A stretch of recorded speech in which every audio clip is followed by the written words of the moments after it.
오늘 누가복음 21장 보겠습니다. 21장 1절에서 19절까지 말씀 같이 읽습니다. 시작.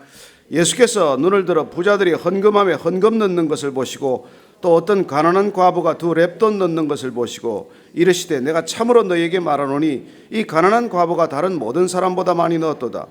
저들은 그 풍족한 중에서 헌금을 넣었거니와 이 과부는 그 가난한 중에서 자기가 가지고 있는 생활비 전부를 넣었느니라 하시니라. 어떤 사람들이 성전을 가리켜 그 아름다운 돌과 헌물로 꾸민 것을 말하며 예수께서 이르시되 너희 보는 이것들이 날이 이르면 돌 하나도 돌 위에 남지 않고 다 무너뜨려지리라. 그들이 물어 이르되 선생님이여 그러면 어느 때 이런 일이 있겠사오며 이런 일이 일어나려 할 때 무슨 징조가 있사오리이까.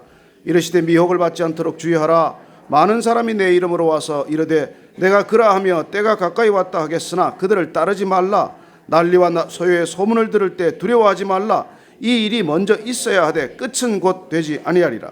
또 이르시되 민족이 민족을 나라가 나라를 대적하여 일어나겠고 곳곳에 큰 지진과 기근과 전염병이 있겠고 또 무서운 일과 하늘로부터 큰 징조들이 있으리라.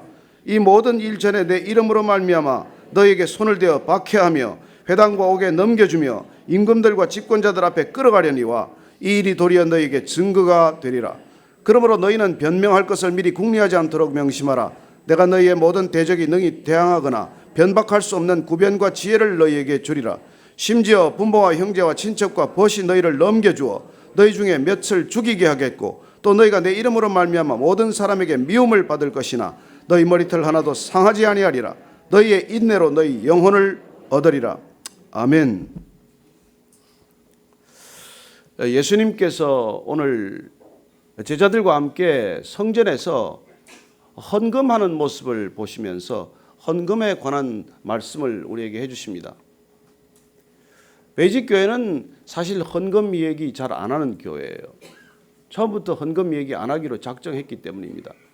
그러나 교회가 헌금에 대해서 말을 많이 하는 것이 문제가 아닙니다. 깔뱅이의 얘기지만은 교회가 헌금 얘기 많이 하는 것이 문제가 아니라 바르게 말하지 않는 것이 문제라고 말합니다. 존 웨슬리는 지갑이 회심하지 않은 회심은 없다고 말합니다. 그렇습니다. 우리가 주님을 만나고 주님이 우리 인생의 주인이 되면은 가장 먼저 돈의 사용처가 달라져요. 저는 여러분들이 돈의 사용처가 달라졌을 것을 믿습니다. 재물이 내 것 아니기 때문이고 재물이 그 모든 것들 그로부터 온 것이기 때문에 주님께서 허락하신 그 재물 여러분 11조 내는 게 무슨 대단한 거 아닙니다. 뭐 11조 내고 나면 본인 자신이 제일 놀라긴 하지만 내가 어쩌다가 이렇게 됐나 할지 모르지만 여러분 10에 10조가 원칙이에요. 그래서 교회에 얼마를 내건 그게 중요한 것이 아니라 내가 재물을 하나님의 뜻에 따라 사용하고 있나 이게 중요한 것입니다. 그래서 오늘 이 헌금에 관한 이 얘기를 통해서 우리는 주님께서 헌금을 어떻게 보고 계신지 한 번 더 확인해 볼 수 있게 되기를 바랍니다. 자, 21장 1절, 2절, 3절 같이 한번 더 읽습니다. 시작. 예수께서 눈을 들어 부자들이 헌금함에 헌금 넣는 것을 보시고 또 어떤 가난한 과부가 두 렙돈 넣는 것을 보시고 이르시되 내가 참으로 너희에게 말하노니 이 가난한 과부가 다른 모든 사람보다 많이 넣었도다. 예루살렘 성전에 헌금함이 13개 있었어요. 9개는 목적을 위한 헌금함입니다. 3개는 자유 헌금함이에요. 목적을 위한 헌금함에는 앞에 이렇게 써놨어요. 이거는 성전 보수를 위한 헌금함, 이건 구제를 위한 헌금함, 그런 각종 명목을 단 헌금통이 있었다는 것입니다. 그리고 또 자유롭게 헌금할 수 있는 헌금함도 있었어요. 문제는 그 당시에 돈이 금전이건 은전이건 동전이건 헌금함에 넣으면 소리가 난다는 거예요. 입구가 나팔관처럼 되어 있어서 나팔괴라는 말도 썼습니다. 그 헌금에 떨어지는 동전 소리를 들으면 저 사람이 되게 얼마를 헌금하나 다들 아는 거예요. 그러니까 부자들은 헌금할 때 그 소리가 이렇게 떨어지는 걸 자랑스럽게 여긴 것이죠. 그러나 오늘 등장하는 이 과부는 렙돈이라고 하는 화폐 단위는 가장 작은 화폐 단위입니다. 두 렙돈이 한 고틀란트, 고틀란트는 로마 화폐 단위고 이 렙돈은 이 유대인들의 화폐 단위예요. 그러니까 두 렙돈은 우리 돈으로 지금 치면 10원도 채 안 될걸요. 그런 작은 돈이에요. 가장 작은 돈, 가장 미미한 돈. 어디 헌금이라고 내놓기가 부끄러운 돈. 그 과부는 그 돈을 두 렙돈을 넣은 거예요. 그러니까 그 작은 동전은 렙돈이라는 그 뜻이 그 말 자체가 얇다라는 단어에서 나와서 아주 얇아서 소리가 잘 들리지도 않을 거예요 아마. 그래서 헌금하기에 부끄러운 그런 돈이지만 그 돈을 넣었을 때 주님께서는 어느 누구보다도 더 많은 돈을 넣었다고 말씀하십니다. 주님께서 이 과부의 사정을 잘 아시기 때문이죠. 누군들 사정을 모르시겠습니까? 그분께서는 헌금하는 사람의 사정을 잘 아십니다. 그래서 오늘 이렇게 말씀하시는 것입니다. 4절입니다. 시작. 저들은 그 풍족한 중에서 헌금을 넣었거니와 이 과부는 그 가난한 중에서 자기가 가지고 있는 생활비 전부를 넣었느니라 하시니라. 헌금은 첫 번째 하나님께 드리는 것입니다. 오늘 주님께서는 헌금하는 태도를 보고 있는 것이죠. 사람에게 헌금하는 것이냐, 사람 보라고 하는 헌금이냐, 아니면 하나님만을 의식한 헌금이냐. 하나님만을 의식했기 때문에 이 과부는 동전 소리가 나건 안 나건, 소리가 들리건 말건 상관 안 나는 것이죠. 그래서 이 헌금의 기본 원칙은 하나님께 드린다는 것 기억하십시오. 그래서 헌금을 했다 그러면 잊어버려야 돼.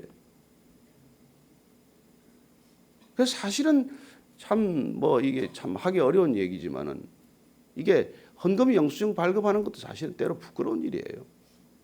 언젠가는 없어져야 될 일 중에 하나예요. 하나님한테 드린 걸 또 영수증까지 발급하는 것도 이상하지 않습니까? 그럼 하나님이 무슨 영수증 발급하시겠어요? 무슨 아멘이 또 그게 나옵니까? 그래서 이 헌금을 하나님께 하나님 걸 하나님께 드렸는데 무슨 내가 영수증 받을 일이 있겠습니까? 우리 교회는 워낙 적게 받아서 성도들의 아마 10분의 1도 제대로 안 받아간 것 같아요. 이번에 통계를 보니까. 어쨌건 그 헌금을 드리는 기본 자세는 우리가 하나님께 드린다. 두 번째는 오늘 보니까 가난한 중에서 자기가 가지고 있는 생활비 전부를 넣느니라. 이 전부라는 단어에 주목하십시오. 주님께서 감동하시는 것은 액수가 아니라 전부를 넣었다는 거예요. 그럼 우리 월급 받은 거 다 드려야 된다는 뜻입니까? 그게 아니죠. 그 마음 전부, 주님을 향한 마음을 전부 다 드렸다는 뜻이죠. 그래 우리는 하나님께 대한 희생이나 헌신은 사실 희생이나 헌신이 아닙니다. 우리는 하나님께 희생하거나 헌신할 수 없는 사람들이에요. 아니 원래 하나님의 것인데 뭐가 헌신입니까? 주님께서 너는 내 것이라 내가 내 이름을 지명하여 불렀나니 너는 내 것이라고 말씀하신 이유가 뭐겠어요? 넌 내 것이라는 거예요. 우리가 주님의 것인데 어떻게 주님께 드리는 걸 헌신이라고 말할 수 있습니까? 그렇습니다. 시티 스타드라는 아프리카 선교사로 떠났던 캠브리지 학생은 그렇게 말했어요. 정말 주님이 나를 위해 십자가에 못 박힌 것이 사실이라면 나는 어떤 것도 헌신할 수 없다고 말합니다. 내 헌신은 어떤 것도 헌신이 될 수 없다는 그런 깨달음이죠. 저는 여러분들이 그냥 기쁘게 주님께 나오게 되기를 바랍니다. 헌신해서 오는 게 아니에요. 그래 주님께는 그렇기 때문에 이 헌신이란 정말 주님께 전부를 드려야 된다는 거예요.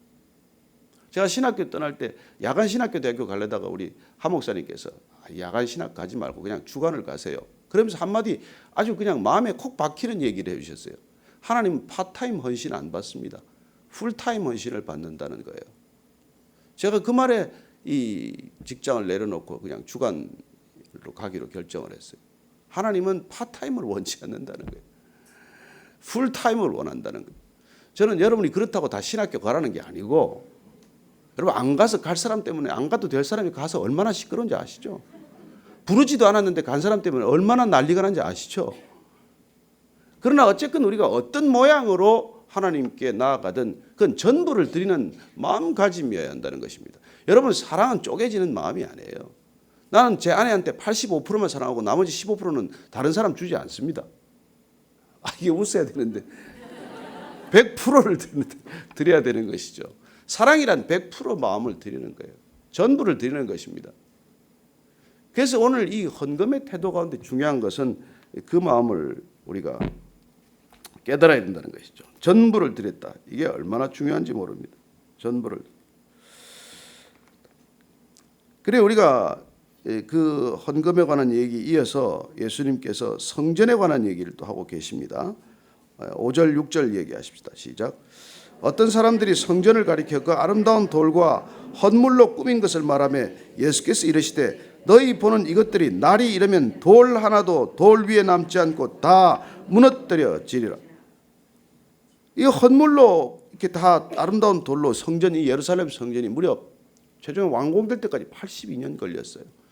여러분 제1성전이 솔로몬 성전입니다. 제2성전이 포로로 잡혀왔다가 온 이후에 만든 스룹바벨 성전이에요.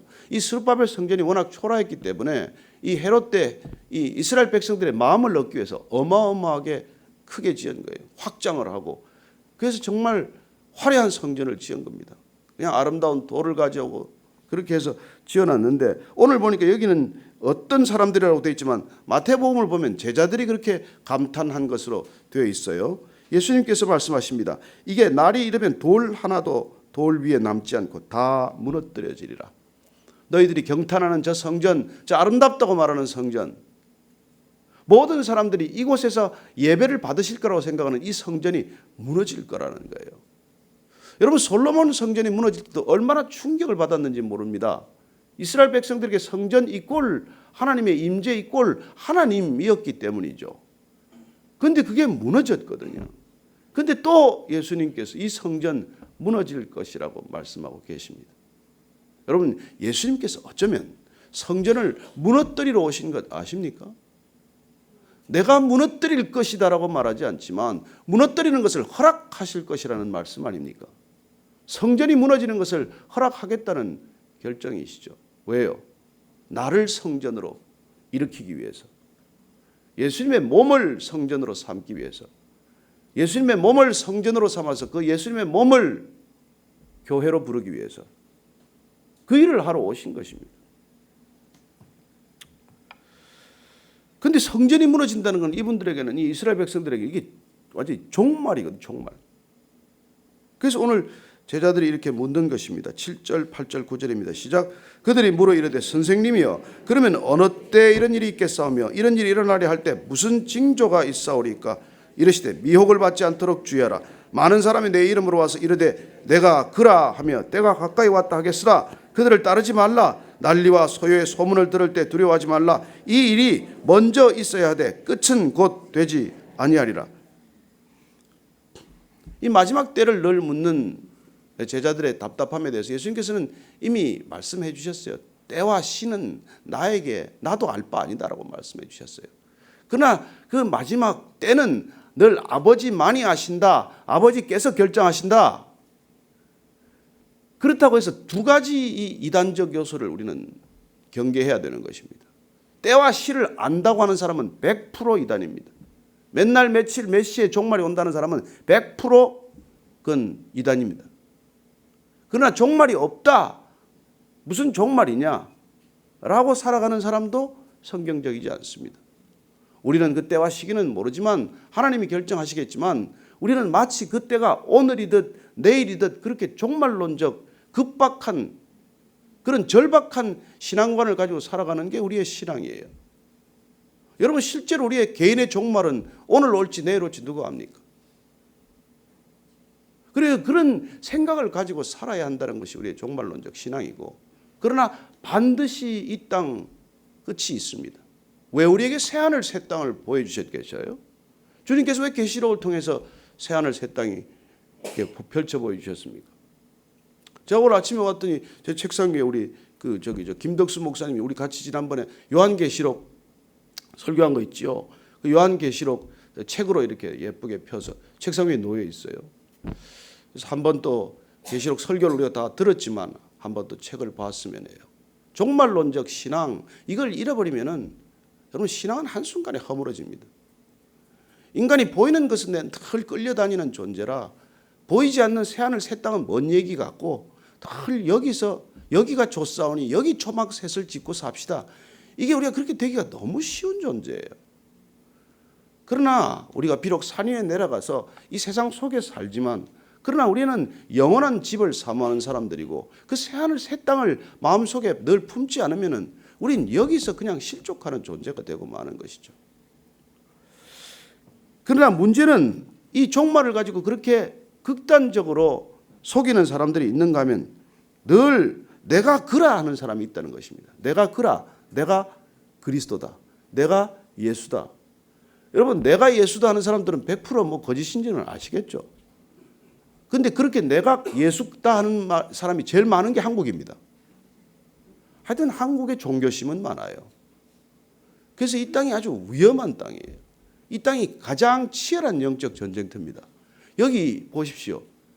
분단된 나라가 어디 있습니까? 분단되어서 아직까지도 통일이 안 되는 나라가 어디 있어요? 여러분, 끝까지 이 땅이 영적인 가장 치열한 전장터라는 걸 기억하십시오. 우리는 지금 영적 전쟁을 치르고 있는 거예요. 그게 경제가 됐건 정치가 됐건 교육이 됐건 문화가 됐건 어느 분야에서든지 여러분 영적 전쟁이 가장 치열한 곳이 이 땅이라는 것을 기억하십시오. 그래서 우리가 깨어있지 않으면 우리는 정말 한순간에 넘어지는 존재들이 될 수밖에 없는 것이죠. 그래서 그러나 때가 가까이 왔다, 내가 그다 하는 사람들은 절대 따르지 말라고 말합니다. 그런데도 이만희를 따라가는 사람, 문선명이를 따라가는 사람, 무슨 어머니 하나님을 따라가는 사람, 왜 그렇게 따라가는지 모르겠어요. 무엇 때문에? 여러분, 성경을 바로 읽지 않으니까. 성경을 안 읽고 자꾸 사람을 읽으니까. 성경의 가르침을 배우지 않고 사람의 가르침을 따라가니까. 이거 한글 해독하면 되게 돼 있어요. 여러분, 성경의 권위 이상은 없습니다. 성경은 자증적 책이라고 말합니다. 어떤 것도 설명이 필요 없는 책이에요. 성경은 읽고 또 읽고 여러분이 먹고 또 먹으면, 그리고 성령을 의지해서 모르는 것 성령께 간구하면 여러분, 이건 여러분들에게 생명이 되는 책이에요. 이 먹을 생명을 먹지 않고 자꾸 사람들 따라다니니까 실족하는 일이 생기죠. 여러분, 목사 설교도 들을 만큼 들으면 들을 것도 없어요. 설교도 잘못 들으면 자꾸 이게 중독됩니다. 여러분, 몇 년 듣고 나면 다른 사람 설교가 안 들려요. 주님의 음성이 듣는 게 아니라 사람의 설교에만 자꾸 집중을 하는 결과가 되는 것이죠. 저는 여러분들이 날마다 주님의 음성을 듣는 그런 신실한 성도의 길 걷게 되기를 바랍니다. 또 이르시되 민족이 민족을 나라가 나라를 대적하여 일어나겠고 곳곳에 큰 지진과 기근과 전염병이 있겠고 또 무서운 일과 하늘로부터 큰 징조들이 있으리라. 여러분, 이런 일들이 계속 일어날 거라는 것입니다. 점점 세상이 더 좋아진다고요? 인공지능이 오면 더 나아질 거라고 생각하십니까? 아니요. 이런 여러 가지 종말적 징조들이 그치지 않고 일어날 것입니다. 지진도 그치지 않을 것이고 재난도 그치지 않을 것이고 전염병, 무슨 닭이나 돼지에게만 오는 게 아니에요. 이런 전염병들이 반드시 있겠지만 그러나 그것도 끝은 아니라는 거예요. 하늘로부터도 징조가 있다. 여러분, 요새 이 미세먼지가 하늘의 징조 아니고 뭡니까? 여러분, 얼마나 많은 사람들이 지금 암 환자가 급증하는지 중국 정부가 통계를 감추고 있다는 거예요. 중국에 최근에 다녀온 우리 성도 한 분 얘기 들으니까 앞에 사람이 안 보일 정도래요. 서울이 안심이 됩니까? 여러분, 해외 나갔다가 비행기 타고 인천공항 가까이 오면은 이게 무슨 시커먼 시궁창에 들어가는 것도 아니고 그런 데를 내리지 않습니까? 숨을 쉬기가 고통스럽고. 그래도 여기 아침에 우리 냄새 난다고 환풍기를 달아가지고 밖에 공기를 들이고 이 안에 공기를 뽑아내는데 그거 지금 할 수가 없게 돼 있어요. 밖에 공기 끌어들이면 더 나쁜 먼지를 잔뜩 마셔야 되니까. 그래서 여러분, 옆에 냄새가 좀 나더라도 참으시고 가능한 샤워 좀 깨끗하게 하고 오시게 되기를 부탁을 드리겠습니다. 옆에 있는 분을 배려해서. 이 모든 일 전에 내 이름으로 말미암아 너에게 손을 대어 박해하며 회당과 옥에 넘겨주며 임금과 직금자들 앞에 끌어가려니와. 자, 13절에 있습니다. 시작. 이 일이 도리어 너희에게 증거가 되리라. 여러분, 핍박은 증거가 된다고 말씀하고 계십니다. 우리가 예수 믿는 증거가 뭡니까? 왜 하나님께서 핍박을 허락하십니까? 왜 고난을 허락하십니까? 여러분, 고난이 없고 핍박이 없으면 우리의 신앙은 안 드러나요. 하나님께서 우리의 신앙의 증거로 주시기 위해서 여러분, 우리가 고난받고 나면 고난 사실의 깊이만큼 우리의 신앙은 순수해지는 것입니다. 오늘날 우리가 고난이 없어서 주님께서 지금 고난을 준비하고 계세요. 담대하셔야 합니다. 14절 15절입니다. 시작. 그러므로 너희는 변명할 것을 미리 궁리하지 않도록 명심하라. 내가 너희의 모든 대적에 능히 대항하거나 변박할 수 없는 구변과 지혜를 너희에게 주리라. 하나님께서 뭐 우리가 붙들려 가도 그거 뭐라고 대답할지 걱정도 말라고 말씀하세요. 스데반이 산헤드린 공회원에 섰을 때 그는 담대하게 말할 수 있었습니다. 베드로가 공회원 앞에서 뭐 저렇게 배운 바도 없는 사람이 어떻게 저렇게 얘기할 수가 있나 할 만큼 주님께서는 성령의 말하게 하심을 따라 반드시 말하게 하실 것이라고 말씀해 주고 계십니다. 걱정하지 마십시오. 또 어떤 일이 있습니까? 16절 17절입니다. 시작. 심지어 부모와 형제와 친척과 벗이 너희를 넘겨주어 너희 중에 몇을 죽이게 하겠고 또 너희가 내 이름으로 말미암아 모든 사람에게 미움을 받을 것이나 18절 읽습니다. 시작. 너희 머리털 하나도 상하지 아니하리라. 그래 어떻게 보면 우리가 고난의 시대는 목숨을 잃는 일까지도 생기고 형제들이 우리를 배신해서 고발하는 일도 있을 거라고 말씀하십니다. 로마 시대 때는 안 그랬고 지금 북한 땅에서는 안 그랬습니까? 북한 땅에 자녀를 믿고 부모가 신앙 상담, 신앙을 예배를 드릴 수 있습니까? 아니 못합니다. 부모와 자녀간에도 예배를 함께 드릴 수 없는 곳이 되고 말았습니다. 그러면 주님께서 머리털 하나도 상하지 않는다는 것 무슨 말씀이에요? 앞뒤가 맞습니까? 히브리서 11장 이후에 나오는 믿음의 영웅들을 보면 톱에 썰려 죽기도 하고 그 많은 순교자를 했는데 머리털 하나도 상하지 않는다는 게 이게 도대체 무슨 앞뒤가 안 맞는 말씀입니까? 주님께서 우리를 그렇게 안전하게 지키시겠다는 건 뭐예요? 이 육신입니까? 19절 읽고 마칩니다. 시작. 너희의 인내로 너희 영혼을 얻으리라. 너희 영혼을 얻으리라. 너희의 영원한 생명을 얻으리라. 그 영원한 생명이 우리한테 오면 그 생명은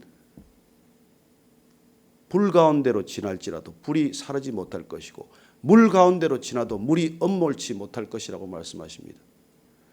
바다 깊은 곳에 내려가도 수월에 내려가도 어디를 가도 그 생명은 건드리지 못한다고 말씀하십니다. 이 생명이 있으십니까? 이 생명이 저와 여러분 안에 있으십니까? 이 생명은 손끝도 하나 까딱 못한다고 말합니다. 그래서 이 생명을 죽이지 못하는 사람들을 능히 두려워하지 말라고 말합니다. 이 몸은 죽이지만 이 육신은 죽이지만 이 육신은 해칠 수 있지만 손댈 수 없는 그 영혼의 생명, 여러분 그 영혼의 생명을 여러분들이 오늘도 이 아침에 맑고 깨끗하게 순전하게 하고 나갈 수 있게 되기를 바랍니다. 여러분 제가 참 신기해요. 그 도시마다 가면은 이 정말 슬럼가가 있지 않습니까? 그러나 저 아프리카 뭐 케냐 나이로비에 가도 그렇고 마닐라 뭐 이 퀘손 시티 옆에도 그렇고 저기 뭐 델리 옆에도 그렇고 콜카타 뭐 이런 도시마다 가면은 사람이 도저히 상상할 수 없는 곳에 삽니다. 정말 어떻게 이런 데서 사람이 사나? 한번 다들 다녀오셔야 돼요. 어떻게 이런 데 사람이 살 수가 있나? 근데 살아요. 더 놀라운 것은 거기 애들이 태어납니다. 그 아이들이 또 웃어요. 아이들이 깔깔거리고 장난합니다. 더 놀라운 것은 거기서 자란 애들이 꿈을 가져요. 꿈을 꾸고 꿈을 품고 꿈을 이루어갑니다. 여러분 그 더러운 환경에서 숨 쉴 수도 없는 그런 환경에서도 꿈을 품고 웃고 서로 사랑하고 살 수 있는데 가장 청결하다는 곳, 가장 위생 상태가 좋다는 곳에서도 가장 더러운 영혼이 있을 수 있다는 것입니다. 이건 환경이 추하고 더럽다고 영혼이 더러워지는 것 아닙니다. 환경이 깨끗하다고 영혼이 깨끗해지는 것 아닙니다. 여러분 화려한 성전에서 아름다운 예배가 드려지지 않습니다. 저는 여러분들이 정말 어디서든지 간에 우리의 영혼이 맑고 깨끗할 때 아름다운 예배가 드려질 수 있다고 믿으시기 바랍니다. 어디서건 언제건 중요한 것은 우리의 맑고 깨끗한 심령, 영혼이라는 것입니다. 주님께서는 그 맑고 깨끗한 심령은 오직 인내로만 얻을 것이라고 말합니다. 오직 인내로만. 그래서 믿는 만큼 인내하고 사랑하는 만큼 인내하고 주님을 따르는 만큼 인내하게 될 것입니다. 여러분 돈을 위해서도 인내합니다. 얼마나 인내하는지 몰라요. 여러분 저 대권 잡겠다고 대통령 한번 돼보겠다고 인내하고 있어요. 몇 년씩들 인내합니다. 인기를 얻기 위해서 여러분 말 못할 만큼 인내합니다. 여러분 무슨 아이돌이 그냥 탄생하는 줄 아십니까? 5년 7년 죽을 만큼 열심히 인내하면서 일합니다. 그 훈련을 다 소화해야 돼요. 춤 훈련, 뭐 노래 훈련, 심지어 성형 훈련, 별걸 다 해야 돼요. 여러분 우리의 아름다운 영혼이 그만도 못합니까? 우리의 영원한 생명이 그것만도 못합니까? 오늘 주님께서 그 아름다운 우리의 영혼의 생명을 위해서 깨어 기도하라고 말씀하십니다. 세상이 죽어가는 것을 위해서 달려가지 말고 썩을 양식을 위해서 그렇게 애쓰지 말고 너희의 영혼, 죽음 이후에도 시작될 영원한 생명, 영원한 삶을 위해서 투자하라고 말씀하고 계신 것이죠. 가난한 두 과부는 두 렙돈을 넣음으로써 그렇게 투자할 줄 알았습니다. 종말론적 신앙을 가졌기 때문이에요. 가진 걸 어떻게 다 내놓습니까? 저도 못합니다. 그러나 정말 우리의 믿음이 차고 오를 때 저희들은 가능하리라고 믿습니다. 저희도 마음만은 적어도 그런 마음을 가지고 살아가는 저와 여러분 되기를 축복합니다. 오늘 기도할 때 정말 주님께서 주신 이 영원한 생명, 아름다운 생명, 이 생명 가꾸는데 우리의 1순위를 두게 하여 주옵소서. 겉에 것들, 썩어 없어질 것들 가꾸는데 그렇게 애쓰지 말고, 여러분 집안에 인테리어 하느라고 그냥 죽을 만큼 고생하는 분들이 있습니다. 차를 닦고 쓰느라고 죽을 만큼 고생하는 사람들이 있어요. 그러지 말고 우리의 영원한 생명을 위해서 오늘도 투자하는 하루가 되게 하여 주옵소서. 그리고 잃어버린 영혼들을 위해서 기도하는 하루가 되게 하여 주옵소서. 그리고 주님을 예배하는 주의를 사모하는 하루가 되게 하여 주옵소서. 풍력 땅에 잃어버린 영혼들을 위해서도 기도하고, 이 땅을 위해서 기도하고, 이 민족을 위해서 기도하고, 또 저희들 4월 30일 첫 예배를 드리게 될 베이스 캠프 처치를 위해서도 기도해 주시고, 열방 가운데 흩어진 선교사님들을 위해서도 기도하는 아침 되기를 바랍니다. 그리고 참고로 여러분들에게 기도 제목을 늘 띄워놓으니까 그거 뭐 찍어 가시든지 가져가셔서 꼭 하루 종일 기억하면서 기도하는 하루가 되기를 바랍니다. 같이 기도하겠습니다. 하나님 아버지, 주님께서 이 땅에 교회를 주시고 이 교회를 통해서 아름다운 영혼을 살리는 일을 영혼에서 영혼까지 시작하셨습니다. 하나님, 베이직 교회가 아름다운 영혼들이 되게 하시고 정말 그 영원한 생명을 마음껏 누리는 교회가 되게 하시고, 이 진정한 교회됨, 아름다운 교회됨이 땅끝까지 흘러가는 생명의 역사가 되게 하여 주옵소서. 하나님 아버지, 이 땅 가운데 오셔서 정말 놀라운 생명을 우리에게 허락하셨습니다. 하나님, 그 생명 우리가 받았사오니 주님께서 그 생명 주신 것은 너무 감사해서 가진 것 주님께 되돌려도 아깝지 않은 생애가 되게 하시고, 정말 과부의 두 렙돈처럼 우리의 가진 모든 것을 주님께 드리는 귀한 믿음의 결단이 날마다 있게 하여 주옵소서. 오직 서로 사랑하라고 하셨사오니 서로 사랑하는 교회가 되게 하시고, 오직 사랑으로 서로 섬기는 교회가 되게 하여 주옵소서. 내가 사랑하지 않으면 모든 것으로 구제하더라도 아무것도 유익이 없다고 하셨고, 내 몸을 불사르게 내어줄지라도 아무것도 아니라고 하셨사오니 주님, 오직 사랑으로 섬기게 하시고 모든 것 다 드려 주님을 사랑한다는 고백이 진실한 고백임을 드러내게 하여 주옵소서. 하나님 아버지, 부자의 많은 헌금보다도 가난한 과부의 두 렙돈을 주님께서 기쁘게 받으셨듯 우리의 모든 것 주님께 드리겠다는 그 마음, 온전한 마음, 깨어지지 않은 마음, 그 마음 주님께 드리오니 주님 받으시고 흩어지는 인생 되게 하여 주옵소서. 하나님 아버지, 나라와 민족이 어려울수록 저희들 주의 발 앞에 엎드려 기도합니다. 내게 부르짖어라. 너희는 내게 부르짖어라. 내가 알지 못하는 크고 비밀한 일을 보여주리라. 약속하신 그 말씀 붙들고 기도하는 백성들 되게 하셔서 하나님, 우리가 부르짖어 기도할 때 이 땅 가운데 기적을 보게 하여 주옵소서. 하나님 아버지, 북녘 땅에 주님 마음껏 찬양하고 마음껏 예배드릴 수 있도록 축복하여 주옵소서. 열방 가운데 복음이 전해지게 하시고 물이 바다를 덮음 같이 하나님의 말씀이 온 땅을 덮는, 온 땅에 예배가 이루어지는 놀라운 끝을 향해 달려가게 하여 주옵소서. 이제는 십자가에서 그 생명, 영원한 생명 쏟아부어 주신 우리 구주 예수 그리스도의 은혜와 아버지의 크신 사랑과 성령의 충만하게 기름 부으심이 오늘 말씀을 따라 내 인생 전부가 주님의 것 확인하고 기억하고 다시 그 모든 것 되돌려 드리기로 결단한 이 자리에 고개 숙인 모든 성령의 사람들 위해 지금부터 영원까지 함께 하시기를 간절히 축원하옵나이다. 아멘.